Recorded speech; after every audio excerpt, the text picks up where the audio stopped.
2014 model single owner Apache RTR 160. வண்டி நல்லா இருக்கு. வெறும் 30,000 ரூபாய். வெறும் 30,000 ரூபாய்.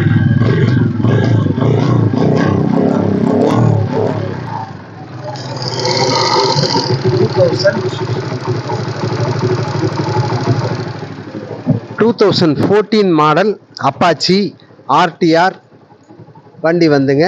என்ஜின் நல்லா இருக்குது, சர்வீஸ் பண்ணி வச்சுருக்காங்க, வேலை பார்த்து வச்சுருக்காங்க. பேட்ரி புதுசுங்க. வெறும் 30,000 ரூபாய். Single owner. 2014 model Apache RTR வெறும் 30,000 ரூபாய்ங்க. டயர், செல்ஃபு, இன்ஜின்லாம் நல்லா இருக்குது. இதான் நிறையா ஹெட்டு சிலிண்டர்லாம் வேலை பார்த்து வச்சுருக்காங்க. பேட்ரி புதுசுங்க. இது போக இந்த அப்பாச்சி போக நம்மக்கிட்ட ஃபேஸர் இருக்குங்க, அப்பாச்சி இருக்குதுங்க, வேறு இன்னொரு அப்பாச்சி இருக்குது.